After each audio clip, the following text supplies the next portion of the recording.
बिस्मिल्लाहिर्रहमानिर्रहीम। अस्सलाम वालेकुम डियर स्टूडेंट्स। मुझे उम्मीद है कि आप सब खैरियत से होंगे। आज का जो हमारा लेक्चर है वो है एंगुलर वेलोसिटी। एंगुलर वेलोसिटी को पढ़ाने से पहले मैं आपके साथ एंगुलर डिस्प्लेसमेंट को डिटेल के साथ शेयर कर चुका हूं। मुझे उम्मीद है कि आपको लेक्चर अच्छी तरीके से क्लियर हो गया होगा। अच्छा, आज हमने डिस्कस करना है एंगुलर वेलोसिटी। एंगुलर वेलोसिटी के कॉन्सेप्ट को समझाने से पहले मैं आपके साथ ना दो कॉन्सेप्ट को शेयर करना चाहता हूं। एक तो सिर्फ है वेक्टर क्वांटिटी और दूसरा अकेली वेलोसिटी। इन दो चीजों को पहले मैं आपको समझाऊंगा, उसके बाद फिर हम चलेंगे जी एंगुलर वेलोसिटी की तरफ कि एंगुलर वेलोसिटी क्या होती है। अच्छा बच्चों, सबसे पहले ना मैं आपके साथ वेक्टर क्वांटिटी के जो कॉन्सेप्ट हैं उनको शेयर करता हूं। थोड़ा बहुत मैं उनके बारे में ना आपको बताता हूं ताकि आपको ना एंगुलर वेलोसिटी अच्छे तरीके से समझ आ जाए।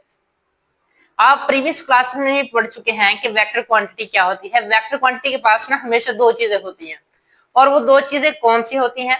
वेक्टर क्वांटिटी के पास एक तो होती है उसकी स्पीड, एक स्पीड यानी कि मैग्नीट्यूड, और वेक्टर क्वांटिटी के पास दूसरी चीज होती है वो होती है डायरेक्शन। मैं यहाँ पर लिख देता हूँ कि वेक्टर क्वांटिटी के पास कौन कौन सी दो चीजें होती हैं बच्चों। वेक्टर क्वांटिटी, ये मेरे पास ही आ गया vector quantity. Vector quantity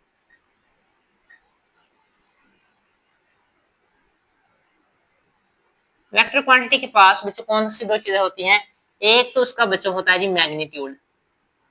magnitude magnitude से मुराद बच्चों उसकी ना स्पीड, स्पीड कह लें आप। स्पीड किसके मुतालिक, यानी कि अगर हम वेलोसिटी को डिस्कस करेंगे तो उसमें मैग्नीट्यूड यानी कि स्पीड है। अच्छा, इसके बाद ना वेक्टर क्वांटिटी में दूसरी चीज जो है ना वो इसकी डायरेक्शन है। डायरेक्शन डायरेक्शन ठीक है बच्चों, वेक्टर क्वांटिटी में दो चीजें आ गई, एक इसका मैग्नीट्यूड और दूसरा हमारे पास डायरेक्शन। अच्छा बच्चों, अब आप जानते हैं कि हमारे पास जो वेलोसिटी है, वेलोसिटी स्केलर क्वांटिटी है या वेक्टर क्वांटिटी है? तो जो हमारे पास वेलोसिटी है ना, वेलोसिटी हमारे पास है जी वेक्टर क्वांटिटी। वेलोसिटी हमारे पास वेक्टर क्वांटिटी है। तो फिर वेक्टर क्वांटिटी के पास क्या चीजें होती हैं? वेक्टर क्वांटिटी के पास मैग्नीट्यूड और डायरेक्शन दोनों होती हैं।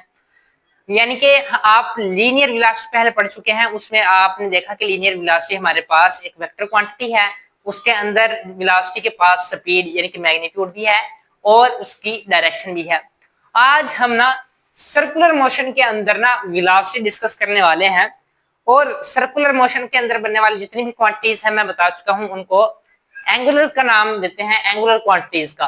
यानी कि आज हमारे पास अगर सर्कुलर मोशन के अंदर हम वेलोसिटी को डिस्कस करने जा रहे हैं तो इसलिए हमारे पास वेलोसिटी कौन सी है? वेलोसिटी है एंगुलर। अच्छा, अब इस एंगुलर वेलोसिटी को ना हम रिप्रेजेंट करते हैं ओमेगा के साथ। ग्रीक वर्ड है जी ओमेगा, और ओमेगा को लिखते कैसे हैं? इस तरह से, ये जी ओमेगा से, और इसके ऊपर छोटा सा एरो आ गया, और ये एरो क्या रिप्रेजेंट कर रहा है कि ये एंगुलर वेलोसिटी जो है ये वेक्टर क्वांटिटी है।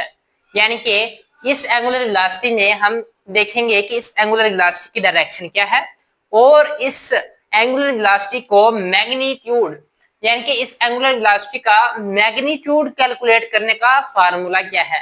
क्योंकि ये वेक्टर क्वांटिटी है, हमने दोनों चीजें देखनी है इस एंगुलर वेलोसिटी के अंदर कि इस एंगुलर वेलोसिटी का मैग्नीट्यूड यानी कि फार्मूला क्या होगा और इस एंगुलर वेलोसिटी की डायरेक्शन क्या होगी। अच्छा, ये तो हो गई इस एंगुलर वेलोसिटी के बारे में कि एक वेक्टर क्वांटिटी है। इसके बाद ना अब हम आते हैं एंगुलर वेलोसिटी की डेफिनेशन के ऊपर।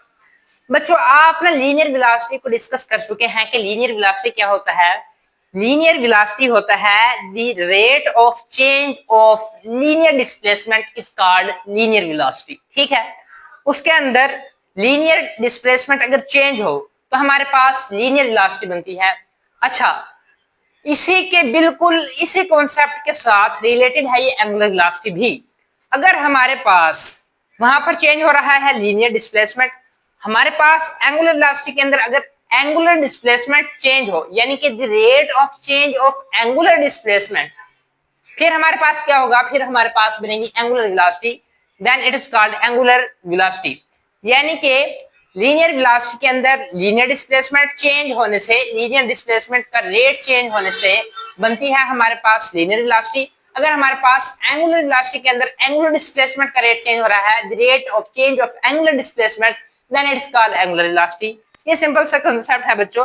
तो मैं आपके सामने ना इस एंगुलर वेलोसिटी को समझाने के लिए आपके सामने एक डायग्राम ड्रा करता हूं। यहाँ पर ये मेरे पास ये एक सर्कल आ गया, ये लीजिए, ये एक सर्कल आ गया मेरे पास, ये सर्कल का सेंटर और ये रेडियस आ गया सर्कल का, ये रेडियस आर।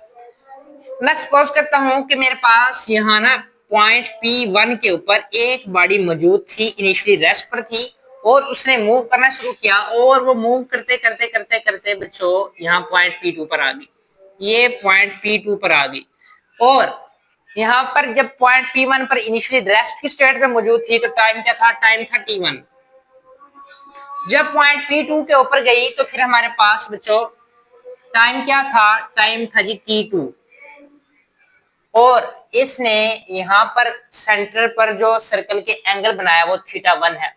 फिर उसके बाद बच्चों ये दोबारा से इसने मूव करना शुरू किया और मूव करते करते करते इस पॉइंट पर आ गई, इस पॉइंट पर आ गई बच्चों, ठीक है जी, इस पॉइंट पर आ गई। मूव करते करते बच्चों, मूव करते करते बच्चों यहाँ पर आ गई इस पॉइंट पर और यहाँ पर इसने सर्कल के सेंटर पर जो एंगल बनाया ये बनाया θ2। ठीक है बच्चों, यहाँ पर बच्चों क्या कंसेप्ट आपको समझ आ रहा है कि बॉडी पॉइंट P1 के ऊपर मौजूद थी और उसका टाइम T1 था। जैसे ही उसने मूव करना शुरू किया, मूव करते करते वो पॉइंट P2 के ऊपर गई और उसने सर्कल के सेंटर के ऊपर एंगल बनाया जी θ1। फिर पॉइंट P2 से उसने मूव करना शुरू किया और वो एक आगे पॉइंट पर चली गई और इसको मैं कह देता हूं पॉइंट P3। और बच्चों इसको यहाँ पर टाइम लगा जी, टाइम T3। ठीक है बच्चों, और सर्कल के सेंटर के ऊपर जो इसने एंगल बनाया ना, एंगुलर डिस्प्लेसमेंट बनाया वो θ2 है। ठीक है बच्चों। अच्छा, अब मैं आपके सामने ना इस एंगुलर वेलोसिटी की डेफिनेशन लिखता हूं। डेफिनेशन क्या है एंगुलर वेलोसिटी की? डेफिनेशन ये है कि द रेट ऑफ चेंज, मैंने आपको बताया the rate of change, the rate of change of angular displacement, of angular displacement, of angular displacement, the rate of change of angular displacement,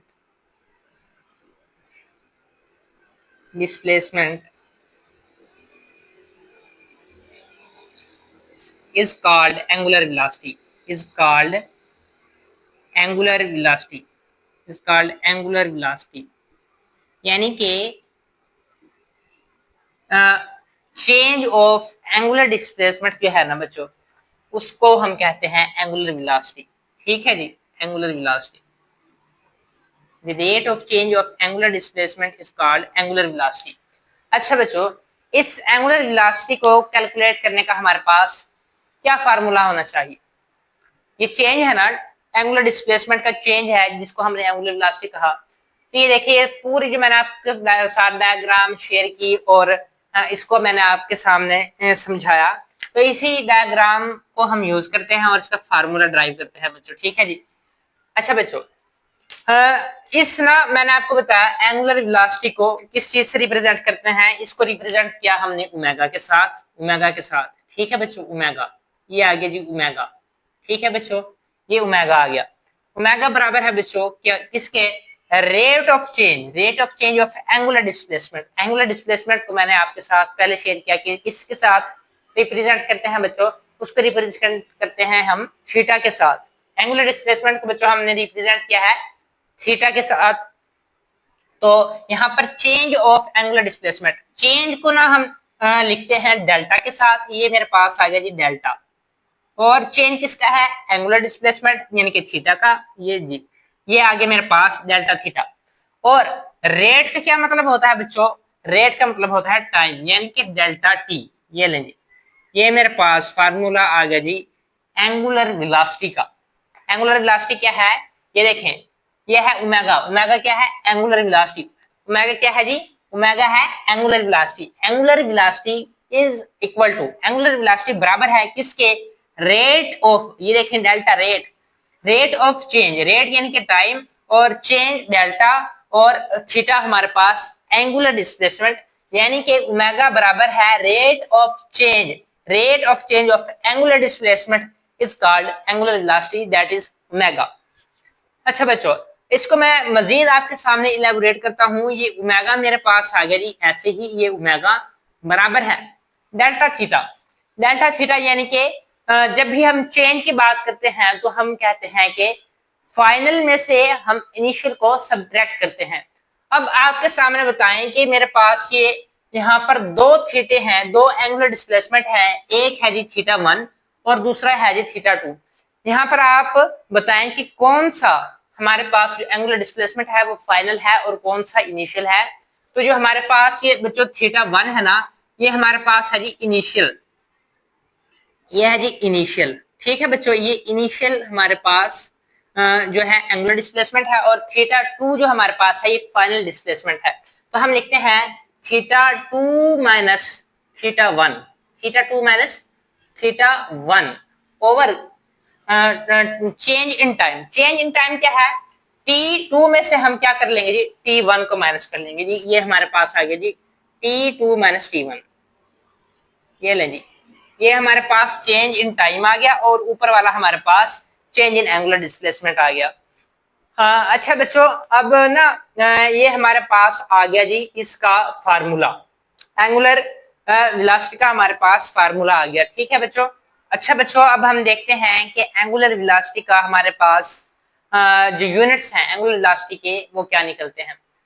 angular velocity के अब हम देखते हैं बच्चों यूनिट, एंगुलर वेलोसिटी के यूनिट्स को हम डिस्कस करते हैं। ये मेरे पास आ गए जी इसके यूनिट्स, एंगुलर वेलोसिटी के यूनिट्स। ठीक है बच्चों, ये जी यूनिट्स। आपको पता है कि हम किसी भी क्वांटिटी के यूनिट किस तरह निकालते हैं, अगर हम उसका फार्मूला जानते हो तो यूनिट निकालना हमारे पास बहुत ही आसान होता है। तो फिर हमारे पास आप फार्मूला पढ़ चुके हैं ओमेगा का। ओमेगा किसके इक्वल है, ओमेगा बराबर है जी डेल्टा थीटा, ओमेगा बराबर है जी डेल्टा थीटा ओवर टाइम। ठीक है बच्चों, ये हमारे पास एंगुलर वेलोसिटी का फार्मूला है। अब आप इस फार्मूले के अंदर ना इनके यूनिट पुट करेंगे जी, ओमेगा आ गया, और हमारे पास थीटा, थीटा क्या है बच्चों, एंगुलर डिस्प्लेसमेंट। और एंगुलर डिस्प्लेसमेंट का कल मैंने आपको यूनिट बताया था कि एंगुलर डिस्प्लेसमेंट के 3 यूनिट थे, रेडियन था, डिग्री थी और रेवोल्यूशन। और मैंने आपको यह भी बताया था कि जो रेडियन है वो मेन यूनिट है एंगुलर डिस्प्लेसमेंट का। तो इस थीटा के सामने हम पुट कर देंगे जी, ये हमारे पास आ गया जी रेडियन, और टाइम का आपको पता है कि जो यूनिट है वो है सेकंड, ये हमारे पास आ गया जी सेकंड। ठीक है, ये आ गया जी ओमेगा बराबर है जी किसके, यहाँ पर रेडियन वैसे का वैसे ही आ जाएगा, ये हमारे पास रेडियन वैसे का वैसे ही आ जाएगा, और यहाँ पर ये s डिवाइड हो रहा है, जब ये ऊपर जाएगा ऊपर तो ये क्या बन जाएगा पर सेकंड, तो ये हमारे पास पर सेकंड आ जाएगा यहाँ पर। तो ओमेगा का हमारे पास जो यूनिट आया है वो है जी रेडियन पर सेकंड, एक यूनिट हमारे पास ओमेगा का आ गया।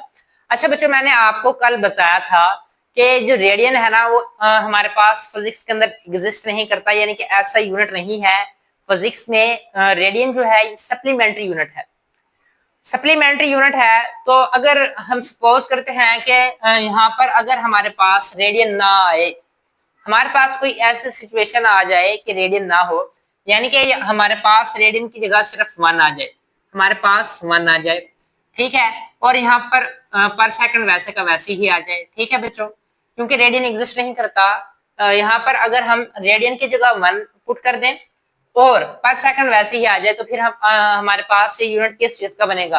आप पहले पढ़ चुके हैं कि ये यूनिट किस चीज का है। तो बच्चों, हमारे पास जो पर सेकंड है ना वो यूनिट है फ्रीक्वेंसी का, और हमारे पास एंगुलर जो वेलोसिटी है, एंगुलर वेलोसिटी का जो यूनिट है वो पर सेकंड भी है, और पर सेकंड किसका यूनिट है, फ्रीक्वेंसी का। तो इस वजह से बच्चों, इस यूनिट की वजह से फिर हम एंगुलर वेलोसिटी को ना, इस यूनिट की वजह से एंगुलर वेलोसिटी को फिर हमने एक और नाम दे दिया, और वो नाम है एंगुलर फ्रीक्वेंसी। फ्रीक्वेंसी क्यों? क्योंकि ये 1 पर सेकंड हमारे पास फ्रीक्वेंसी का यूनिट है। फ्रीक्वेंसी का यूनिट है तो फिर हमारे पास ये किसके अंदर निकला है? ये एंगुलर वेलोसिटी के अंदर निकला है। इसी वजह से हमने एंगुलर वेलोसिटी को एक और नाम दे दिया, और उसको हमने क्या नाम दिया? एंगुलर फ्रीक्वेंसी का। यहां पर मैं लिख देता हूं कि angular velocity, angular velocity, angular velocity is also called, angular velocity is also called angular velocity को बच्चों हम और कौन सा नाम देते हैं? एंगुलर फ्रीक्वेंसी का। Angular velocity is also called angular frequency. और ये एंगुलर फ्रीक्वेंसी किस वजह से है बच्चों? इसके एक यूनिट पर सेकंड की वजह से हमने इसको एंगुलर फ्रीक्वेंसी का नाम दिया। ठीक हो गया बच्चों? अच्छा बच्चों, हमने 2 यूनिट निकाल लिए एंगुलर वेलोसिटी के। एक हमने निकाला रेडियन पर सेकंड और दूसरा पर सेकंड। इसके बाद हमारे पास एंगुलर वेलोसिटी को एक और यूनिट में भी मेजर किया जाता है, और वो है रेवोल्यूशन पर मिनट। तो मैं यहाँ पर आपके सामने लिख लेता हूँ कि एंगुलर वेलोसिटी, मैं लिख देता हूँ जी angular velocity, angular velocity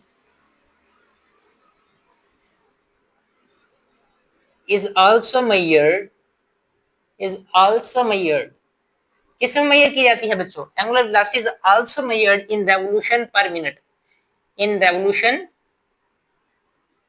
revolution पर मिनट। ठीक है बच्चों? हाँ, अब हमारे पास टोटल कितने बच्चों इसके यूनिट आ गए? हमारे पास 3 यूनिट आ गए। एक रेडियन पर सेकंड, दूसरा हमारे पास पर सेकंड, और तीसरा रेवोल्यूशन पर मिनट, जिसको हम अमूमन लिखते हैं आरपीएम। आर से रेवोल्यूशन, पी से पर, और एम से मिनट, आरपीएम। ठीक है जी बच्चों? और बच्चों इस रेवोल्यूशन पर मिनट का फार्मूला किस तरह से है? ये खुद ही बता रहा है कि रेवोल्यूशन पर मिनट, यानी कि रेवोल्यूशन पर मिनट की को हम किस तरह से लिखते हैं? हम लिखते हैं रेवोल्यूशन पर मिनट को इस तरह से। ये हमारे पास रेवोल्यूशन आ गई, रेवोल्यूशन, ये जी रेवोल्यूशन, और नीचे पर का मतलब नीचे, नीचे आ गया जी मिनट, ये रेवोल्यूशन पर मिनट आ गया जी। ठीक है बच्चों? और बच्चों आपको पता है कि एक रेवोल्यूशन कितने के बराबर होती है? एक रेवोल्यूशन, कल मैंने आपको एंगुलर डिस्प्लेसमेंट के में बताया था कि for 1 complete revolution s is equal to 2 pi radian. ठीक है जी, 2 पाई r रेडियन। तो फिर हमारे पास यहाँ पर रेवोल्यूशन किसके बराबर आई? रेवोल्यूशन हमारे पास आ जाएगी 2 पाई रेडियन के। रेवोल्यूशन आ गई 2 पाई रेडियन। ठीक है बच्चों? और आप जानते हैं कि 1 मिनट में कितने सेकंड होते हैं? 1 मिनट में होते हैं जी 60 सेकंड। तो यहाँ पर हमारे पास आ गई 60 सेकंड। ठीक है बच्चों? यहाँ तक तो हमारे पास हमने क्या डिस्कस कर लिया? हमने एंगुलर डिस्प्लेसमेंट का मैग्नीट्यूड। ये देखें जी बच्चों, हमने कहा था कि एंगुलर वेलोसिटी वेक्टर क्वांटिटी है, और वेक्टर क्वांटिटी के पास 2 चीजें होती हैं, मैग्नीट्यूड और डायरेक्शन। मैग्नीट्यूड को हमने बच्चों कैलकुलेट कर लिया, और हमने इसके 3 यूनिट भी देख लिए, रेडियन पर सेकंड और रेवोल्यूशन पर मिनट। अब हमारे पास दूसरी चीज रह गई है जी डायरेक्शन। और डायरेक्शन को हम किस तरह से फाइंड करेंगे? डायरेक्शन को हम फाइंड करेंगे बिल्कुल उसी तरह से जिस तरह हमने एंगुलर डिस्प्लेसमेंट की डायरेक्शन को फाइंड किया था, यानी कि राइट हैंड रूल को यूज करते हुए। बच्चों आपकी बुक में जितनी भी एंगुलर क्वांटिटीज दी गई हैं, जितनी भी एंगुलर क्वांटिटीज हैं, उनकी डायरेक्शन को फाइंड करने के लिए, इन तमाम क्वांटिटी की डायरेक्शन को फाइंड करने के लिए ना हम राइट हैंड रूल को ही यूज करेंगे। तो फिर बच्चों हम अब देखते हैं कि एंगुलर वेलोसिटी की डायरेक्शन को हम किस तरह से फाइंड करेंगे। तो मैं यहाँ पर हेडिंग दे देता हूं कि डायरेक्शन ऑफ एंगुलर वेलोसिटी, कि हम एंगुलर वेलोसिटी की डायरेक्शन को किस तरह से फाइंड करेंगे। Direction of angular velocity, direction of angular velocity, angular velocity, कि हमने एंगुलर वेलोसिटी की डायरेक्शन को किस तरह से फाइंड करना है बच्चों। ठीक है बच्चों? मैंने आपको बताया कि एंगुलर वेलोसिटी की डायरेक्शन को हमने फाइंड करना है by using right hand rule. तो यहाँ पर मैं लिख देता हूँ कि the direction of angular velocity, the direction of angular velocity, the direction of angular velocity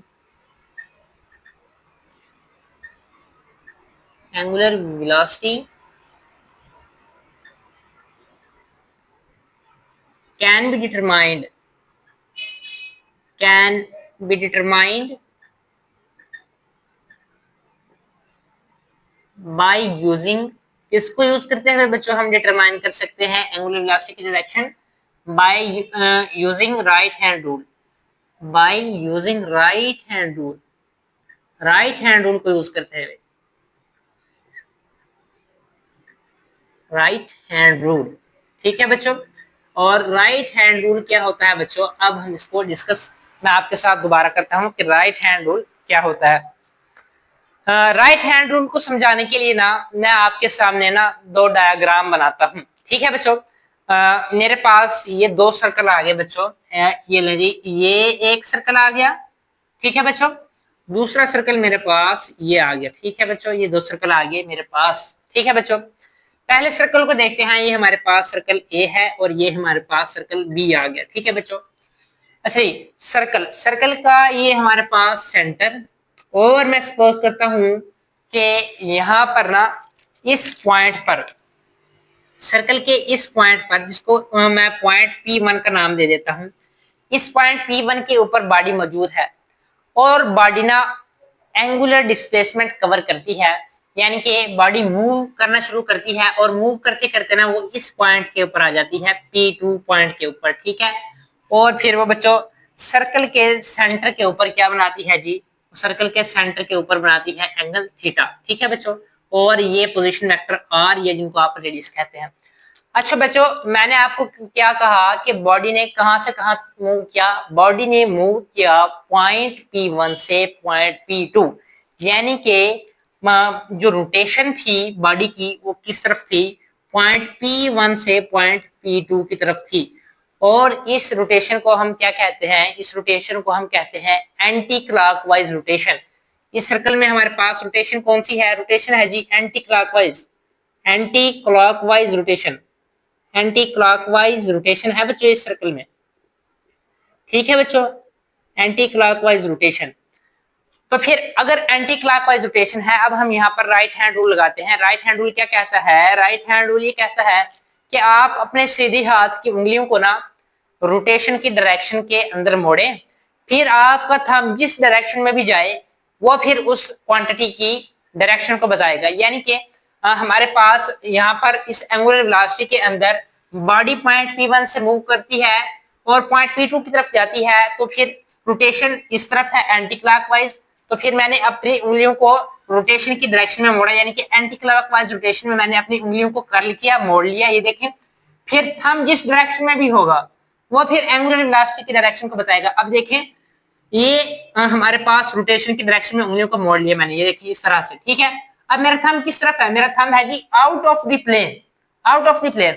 यानी कि यहां से हमें बात ये मालूम हुई कि अगर हमारे पास रोटेशन हो एंटी क्लॉकवाइज, तो फिर एंगुलर वेलोसिटी की जो डायरेक्शन होगी वो होगी आउट ऑफ द प्लेन। तो यहाँ पर मैं पॉइंट लिख देता हूं, और पॉइंट वो ये है कि फॉर एंटी क्लॉकवाइज रोटेशन, हमने देख लिया for anti clockwise rotation, for anti clockwise rotation के लिए बच्चों क्या होगा, the direction of angular velocity, the direction of angular velocity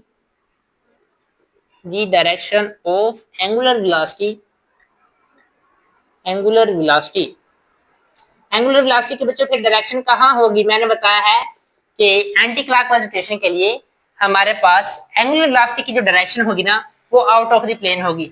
the direction of angular velocity will be out of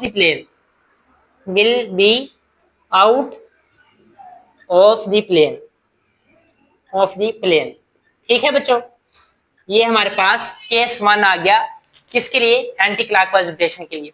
अच्छा बच्चों, अब मैं दूसरे केस की तरफ आता हूँ, दूसरे सर्कल पर आता हूँ। हमने एंटी क्लॉकवाइज रोटेशन को डिस्कस कर लिया, अब हम डिस्कस करते हैं क्लॉकवाइज रोटेशन को। ये मेरे पास दूसरा सर्कल आ गया और बच्चों ये सर्कल का जी आ गया जी सेंटर, ठीक है बच्चों, ये सर्कल का सेंटर। और मैं सपोज करता हूं कि मेरे पास यहाँ पर बॉडी मौजूद थी इनिशियली इस पॉइंट पर P1 पर, यहाँ पर इनिशियली बॉडी मौजूद थी पॉइंट पर P1 पर, और इसने मूव करना शुरू किया और मूव करते करते यहाँ पर इस पॉइंट पर आ गई P2 पॉइंट के ऊपर आ गई, ठीक है बच्चों। और सर्कल के सेंटर पे इसने क्या बनाया जी, थीटा बनाया, और ये हमारे पास सर्कल के जी रेडियस आ गई। अब मेरा सवाल ये है कि इस सर्कल में रोटेशन किस तरफ हुई है, रोटेशन कैसी हुई है। तो बच्चों आप देखें कि पॉइंट P1 से पॉइंट P2 की तरफ आई, यानी कि हमारे पास यहाँ पर जो रोटेशन हुई वो है क्लॉकवाइज रोटेशन। यहाँ पर रोटेशन किस तरह है, क्लॉकवाइज। यहाँ पर रोटेशन बच्चों है क्लॉकवाइज रोटेशन, क्लॉकवाइज रोटेशन है बच्चों हमारे पास यहाँ क्लॉकवाइज रोटेशन, ठीक है बच्चों। यहाँ पर रोटेशन किस तरफ हुई, क्लॉकवाइज हमारे पास रोटेशन हुई है यहाँ पर। तो अब यहाँ पर इसमें क्लॉकवाइज रोटेशन में हम राइट हैंड रूल को लगाते हैं। राइट हैंड रूल किस तरह लगाएंगे, ये देखें, बॉडी ने पॉइंट P1 से P2 की तरफ मूव किया, यानी कि क्लॉकवाइज रोटेशन के अंदर हमने सीधे हाथ की उंगलियों को मोड़ा। ये देखें, ये इस डायरेक्शन में क्लॉकवाइज रोटेशन की डायरेक्शन में मैंने अपने सीधे हाथ की उंगली को मोड़ लिया। अब थंब को छोड़ना है, थंब जिस तरफ भी जाएगा वो एंगुलर वेलोसिटी की डायरेक्शन को बताएगा। ये देखिए जी, इस डायरेक्शन में क्लॉकवाइज डायरेक्शन में उंगलियों को मोड़ा, ठीक है। अब थंब किस तरफ है, थंब है इनटू द प्लेन, यानी कि क्लॉकवाइज रोटेशन के लिए हमारे पास जो एंगुलर वेलोसिटी की डायरेक्शन है वो किस तरफ है, वो है इनटू द प्लेन। तो दूसरा पॉइंट मेरे पास यहाँ पर ये आया, दूसरा पॉइंट मेरे पास ये आया बच्चों, for clockwise rotation, for clockwise rotation, clockwise rotation के लिए, for clockwise rotation, rotation the direction of angular velocity, the direction of angular velocity. Angular velocity की डायरेक्शन क्या होगी बच्चों क्लॉकवाइज रोटेशन के लिए, इसकी डायरेक्शन होगी into the plane. The direction of angular velocity will be into the plane. कहां होगी बच्चों, will be into the plane, ठीक है बच्चों, इनटू द प्लेन। ये दो केस बच्चों आपने याद रखने हैं कि अगर हमारे पास एंटी क्लॉकवाइज रोटेशन होगी तो फिर हमारे पास राइट हैंड रूल को यूज करते हुए जो एंगुलर वेलोसिटी की जो डायरेक्शन आएगी वो आएगी आउट ऑफ द प्लेन। अगर हमारे पास क्लॉकवाइज रोटेशन होगी तो फिर हमारे पास एंगुलर वेलोसिटी की डायरेक्शन होगी इनटू द प्लेन। तो बच्चों हमने डिस्कस कर लिया दोनों चीजों को। एंगुलर वेलोसिटी वेक्टर क्वांटिटी थी, इसमें इसका मैग्नीट्यूड हमने देखना था और डायरेक्शन। यहाँ तक हमने मैग्नीट्यूड देखा, फिर हमने एंगुलर वेलोसिटी की यूनिट भी देख लिए। यहाँ तक हमारे पास मैग्नीट्यूड की बात खत्म हो गई थी। इसके बाद यहाँ पर हमने यूनिट देख लिए और फिर हमने डिस्कस करना था डायरेक्शन को, और यहाँ पर हमने जी डिस्कस कर लिया है एंगुलर वेलोसिटी की डायरेक्शन को। तो फिर हमारे पास यहाँ पर एंगुलर वेलोसिटी का जो टॉपिक है वो इख्तिताम पजीर होता है। मुझे उम्मीद है कि आपको तमाम कॉन्सेप्ट्स अच्छे तरीके से क्लियर हो गए होंगे। अगर आपका कोई क्वेश्चन हो तो आप उसको लाजमी कमेंट सेक्शन में मुझसे पूछ सकते हैं। इंशाल्लाह मैं आपको बर वक्त जवाब दूंगा। अच्छा बच्चों, अगर आप इस चैनल के ऊपर नए हैं ना तो इस चैनल को सब्सक्राइब कर दें ताकि आपको इस चैनल की तरफ से आने वाले जितने भी नोटिफिकेशन हैं वो बर वक्त मिलते रहें। और अगर आपको ये वीडियो पसंद आई तो इस वीडियो को अपने दोस्तों के साथ शेयर करें और वीडियो को लाइक कर दें। Thank you, Allah Hafiz.